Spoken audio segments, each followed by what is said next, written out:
Assalamualaikum warahmatullahi wabarakatuh. Saya Saidul Syabir Ismail daripada Al-Khairat Enterprise. Salah satu daripada tugas-tugas ataupun cabang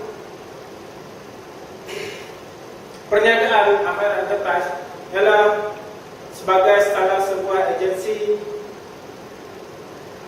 yang melaksanakan latihan dan pembangunan bagi perniagaan, pengurusan dan juga pemasaran.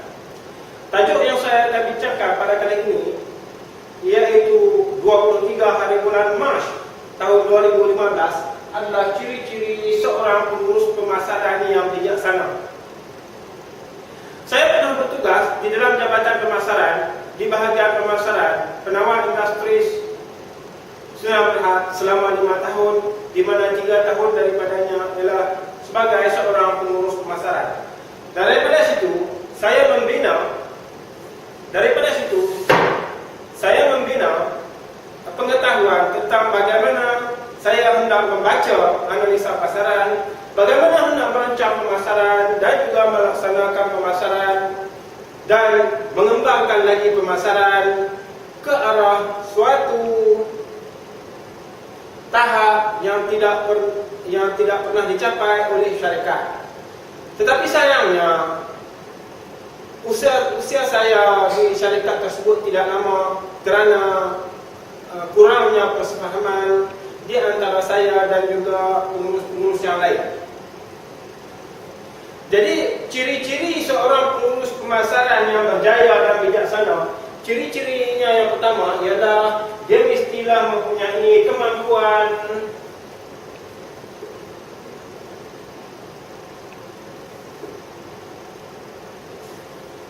membaca analisa pasaran.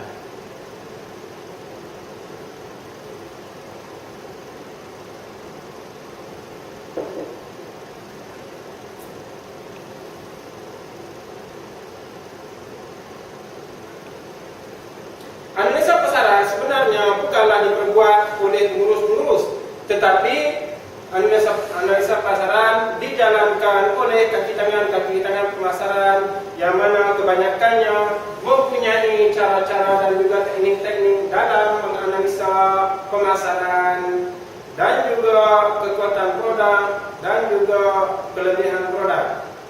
Jadi daripada analisa keputusan hasil yang telah dijual, yang telah diperbuat, maka pengurus pemasaran akan membaca analisa tersebut dan membuat rumusan untuk perancangan yang seterusnya. Ciri-ciri seorang pengurus pemasaran yang kedua, pengurus pemasaran yang bijaksana maksud saya, ialah dia mestilah mampu merancang.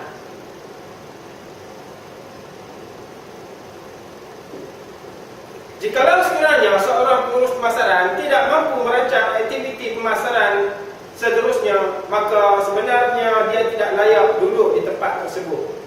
Ingin saya bezakan di antara seorang pengurus pemasaran dengan seorang jurujual. Seorang jurujual, dia akan mencapai kejayaan apabila dia dapat menjual dengan banyaknya. Tetapi jualan merupakan faktor yang berbeza daripada pemasaran. Kerana apa? Penjualan bermula apabila produk telah tersedia ada. Siapa yang nak memilih produk untuk dimasukkan ke dalam pasaran? Siapa yang akan membina penampilan produk? Siapa yang akan membina kelebihan produk supaya produk tersebut boleh bersaing di pasaran? Inilah tugas seorang pengurus pemasaran. Dia mesti tahu bagaimana mencari kelebihan produk, bagaimana membina kelebihan produk, bagaimana menguatkan kekuatan produk, bagaimana membina prestasi produk supaya prestasi produk tersebut lebih baik berbanding dengan pesaing.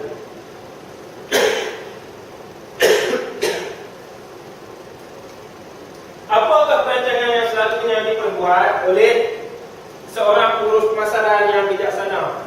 Yang pertamanya ialah dia mestilah membina kekuatan produk. Produk tersebut mestilah mempunyai kelebihan bersaing.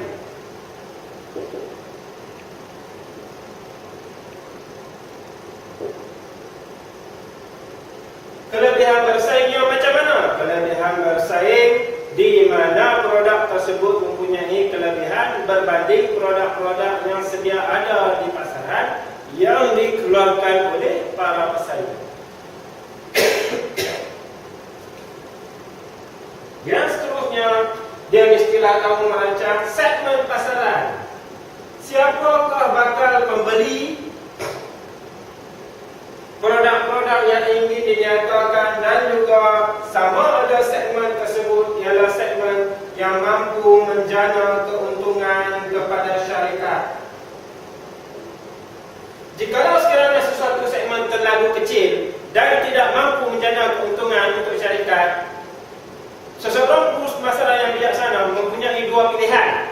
Sama ada menarik keluar produk tersebut daripada pasaran ataupun mengemukakan produk baru ke dalam pasaran yang boleh mencapai keuntungan kepada syarikat. Perancangan yang ketiga ialah bagaimana dia menentukan kedudukan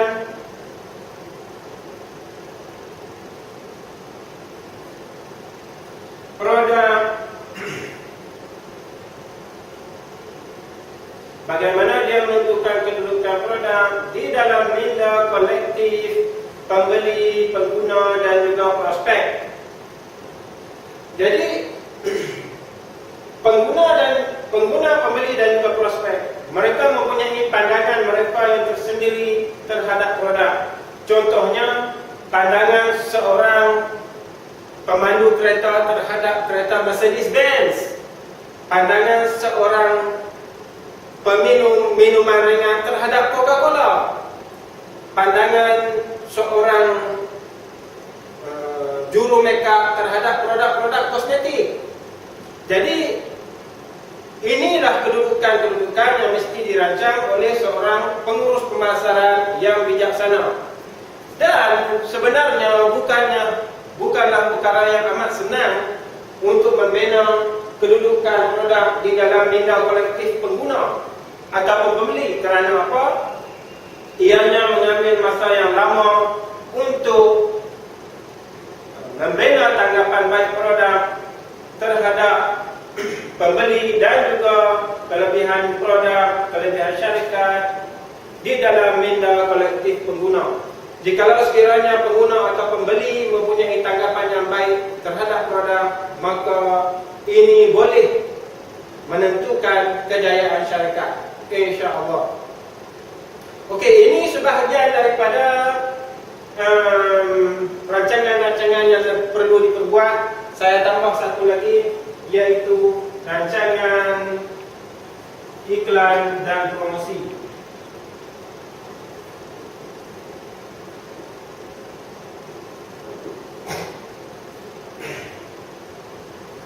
Seorang pengurus pemasaran yang bijaksana, dia mesti tahu di mana hendak mengiklan dan juga promosi.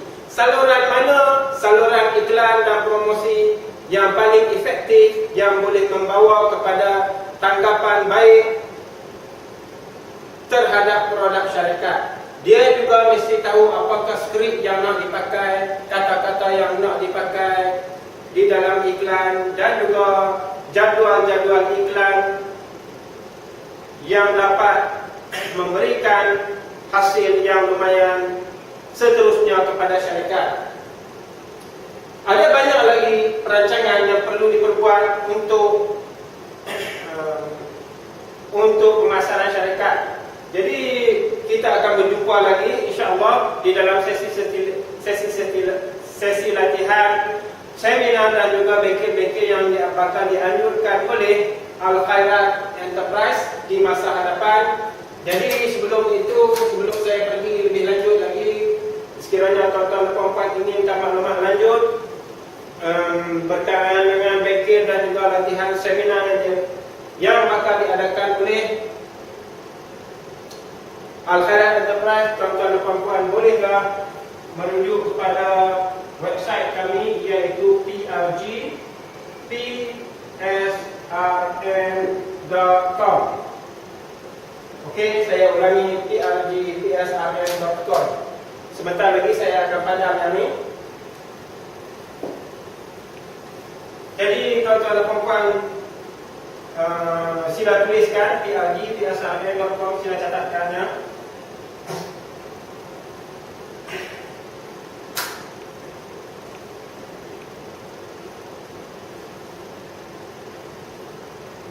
Okey, sebenarnya saya belajar pemasaran melalui pengalaman, bukannya melalui buku-buku. Pengalaman terlebih dahulu, saya mengalami terlebih dahulu bagaimana untuk merancang pemasaran, bagaimana untuk menilai pemasaran, bagaimana untuk membaiki pemasaran. Daripada pengalaman sendiri dan seterusnya, saya sendiri banyakkan. Selepas itu saya sendiri banyakkan membaca tentang buku-buku pemasaran dan juga buku-buku pengurusan. Jadi sebenarnya ilmu yang ada pada saya ini amatlah sedikit jika hendak dibandingkan dengan orang lain. Tetapi saya ada cara-cara dan juga saya ada matlamat untuk berkongsi ilmu pemasaran yang ada pada saya dengan tuan-tuan dan puan-puan pada saat ini. Okey.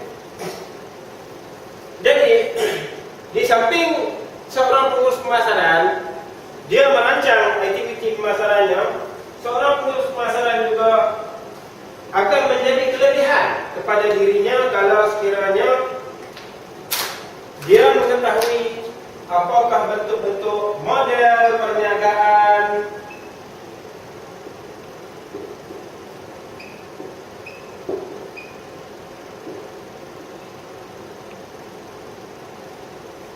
model keuntungan,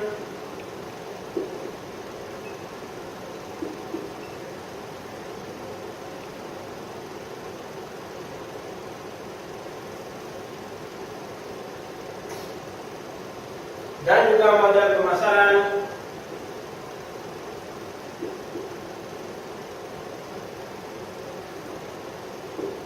yang bakal diuruskan oleh seseorang pengurus pemasaran.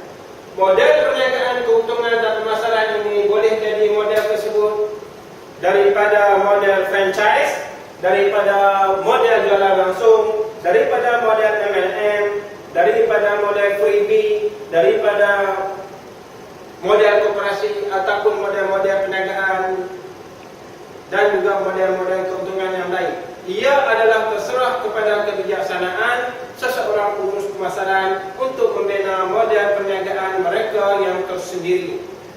Berlainan jenis produk memerlukan berlainan jenis model keuntungan supaya syarikat dapat beroperasi dan membina untung pada jangka masa panjang. Sesudah perancangan dibuat, daripada analisa pasaran yang telah ada, maka tibalah kepada saatnya sesuatu perancangan tersebut akan dilaksanakan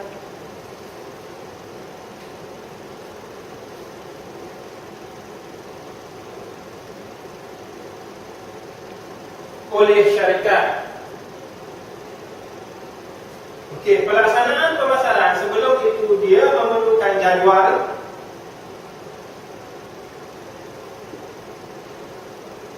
dia memerlukan kaki tangan pemasaran,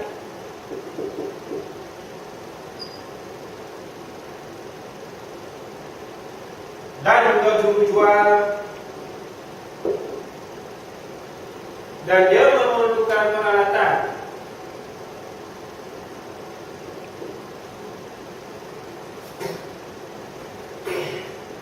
Juru jual mestilah juru jual yang mempunyai kebolehan, juru jual yang mempunyai ilmu, dan juga juru jual yang mempunyai kesungguhan untuk mencapai objektif. Semua perancangan dia mempunyai objektifnya yang tersendiri. Okey, perancangan mempunyai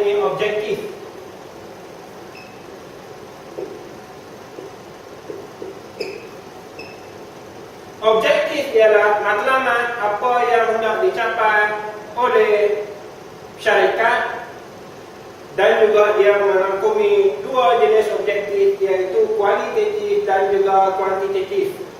Jenis objektif kualitatif dan juga kuantitatif ini akan kita bincang di dalam sesi-sesi yang lain. Cukuplah sekadar perancangan tersebut. Saya sebut tadi dia mempunyai objektif, dia mempunyai model, jadual, jurujual, kaki tangan dan juga peralatan. Terdapat beberapa faktor-faktor lain lagi yang membolehkan perancangan itu berjaya, yang akan saya bincangkan di dalam sesi-sesi yang akan datang, insya-Allah.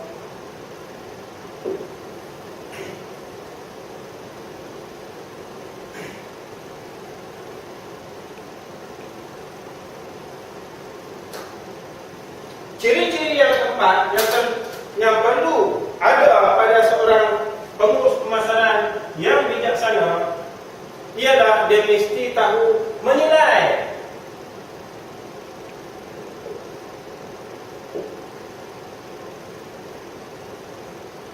Pencapaian pemasaran.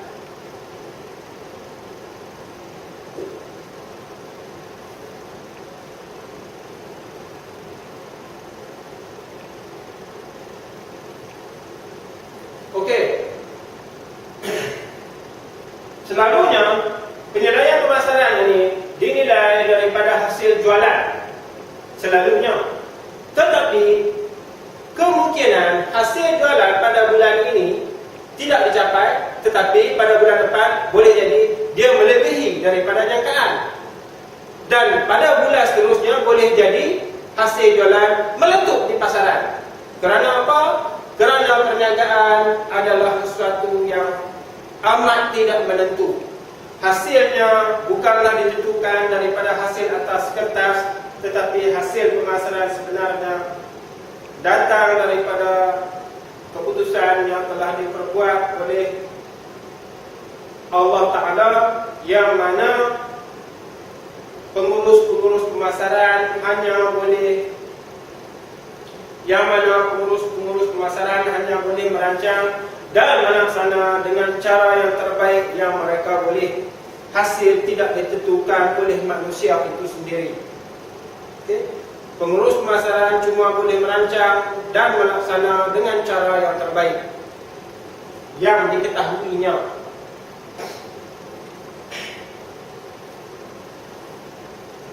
Jadi bagi seorang pengurus pemasaran yang bijaksana, dia tidak akan teruja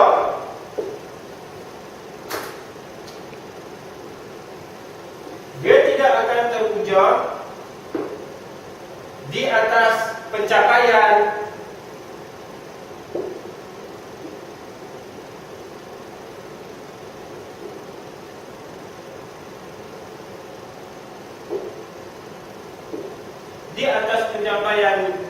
pencapaian yang baik, dan juga dia tidak akan berduka cita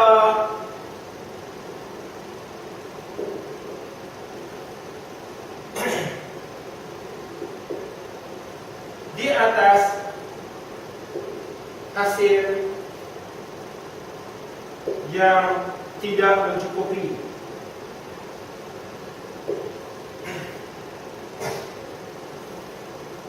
Seorang pengurus pemasaran yang bijaksana, jikalau sekiranya dia mencapai hasil melebihi daripada apa yang dia jangkakan, sebenarnya dia tidak boleh menjadi terlalu terpujau. Kerana apa? Kemungkinan terdapat faktor-faktor lain yang sebenarnya membuatkan sesuatu hasil pemasaran itu melonjak dengan tiba-tiba. Contohnya seperti sekiranya pesaing-pesaing menarik diri daripada pasaran, ataupun produk-produk pesaing telah menjadi menurun daripada segi kualiti, dan juga produk-produk pesaing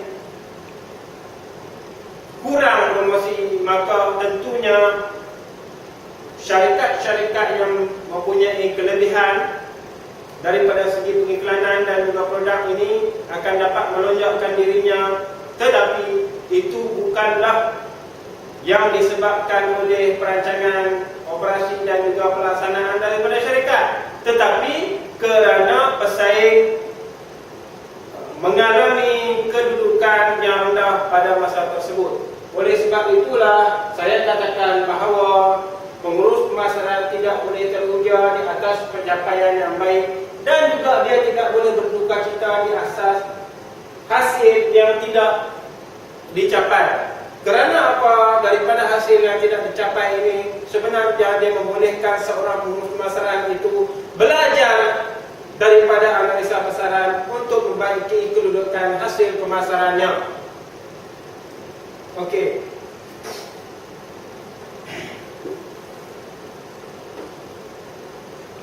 Faktor yang kelima yang merupakan ciri-ciri seorang pengurus pemasaran yang bijaksana ialah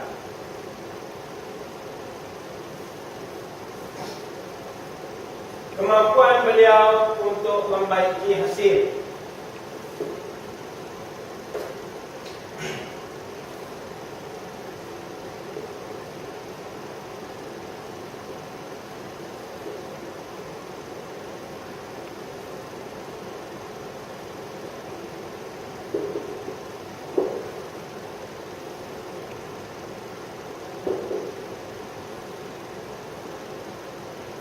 Jikalau sekiranya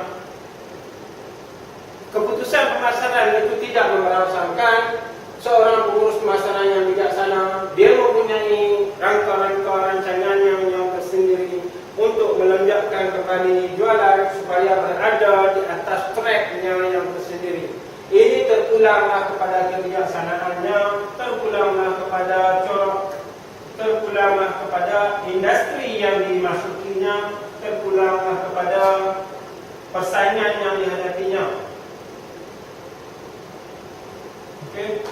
Sebahagian daripada syarat-syarat kejayaan syarikat ialah dia mestilah mempunyai tangkapan bahawa sebahagian daripada syarat kejayaan syarikat ialah apa yang dilakukan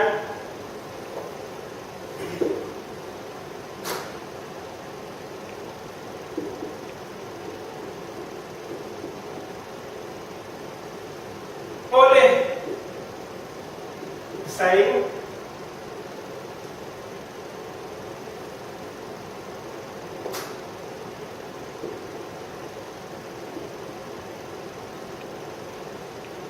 kepada syarikat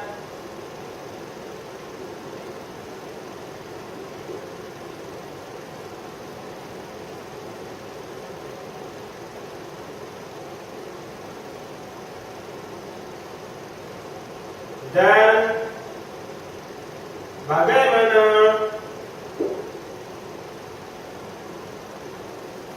syarikat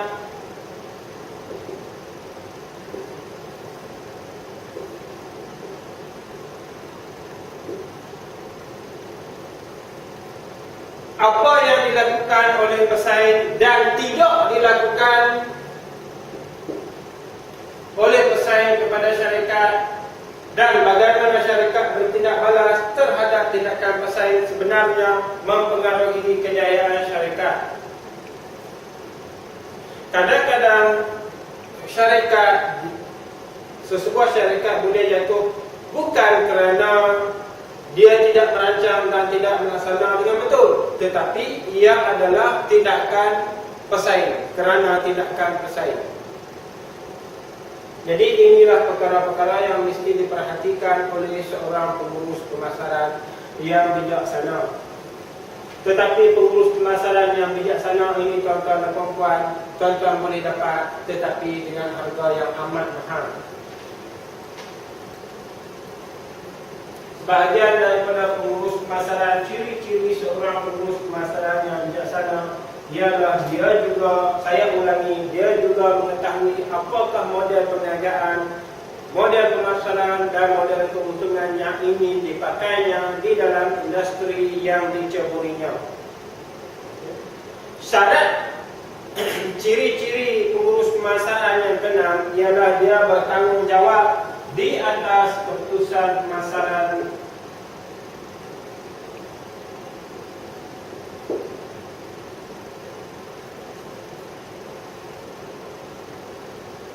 yang dicapainya.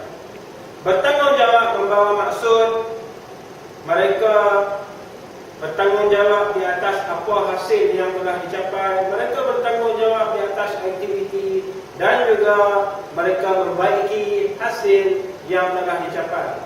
Walaupun hasil tersebut hasil yang melebihi, hasil yang melonjak, hasil yang tinggi melebihi daripada sasaran jangkaan, tetapi mereka tetap membaiki hasil tersebut dengan cara merancang pemasaran seterusnya. Apakah bakal produk servis yang bakal ditawarkan kepada pelanggan.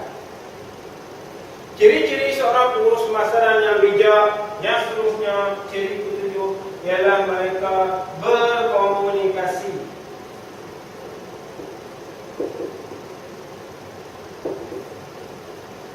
Mereka berkomunikasi dengan keratnya di dalam persekitaran pengurusan mereka.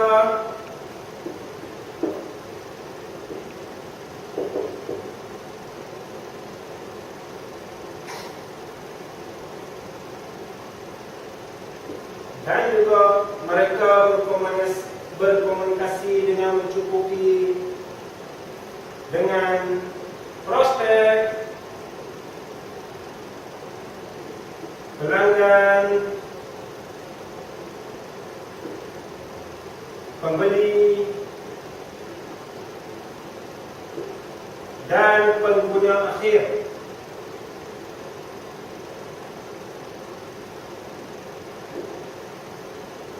Sebenarnya bukan semua pembeli produk-produk syarikat adalah pengguna akhir.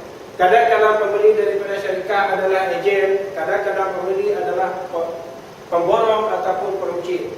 Jadi seorang pengurus pemasaran yang bijaksana, dia mestilah berkomunikasi dengan mencukupi dengan pelanggan, pembeli, pengguna akhir dan juga prospek. Dan juga beliau kerap berkomunikasi di dalam persekitaran dalamannya, di dalam syarikat, di antara kaki tangan syarikat dan juga di antara kaki tangan di dalam jabatan pemasaran. Komunikasi ini amat penting untuk membina objektif, untuk membaca analisa pemasaran, membuat perancangan seterusnya dan juga menentukan supaya pelaksanaan dapat diperbuat mengikut jadual yang disediakan. Okey. Dan juga komunikasi ini amat penting kerana apa? Kalau sekiranya seseorang pengurus pemasaran tidak berkomunikasi dengan pelanggan akhir, kemungkinan dia tidak mengetahui apakah sebenarnya yang berlaku di level yang paling bawah di dalam level pemasarannya, iaitu pengguna akhir. Ciri-ciri seorang pengurus pemasaran yang ke-8, beliau mestilah fokus kepada kekuatan dan peluang daripada fokus kepada kelemahan dan juga masalah.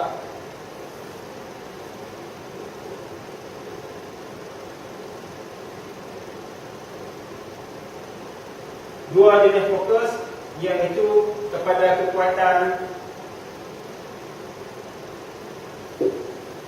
dan peluang berbanding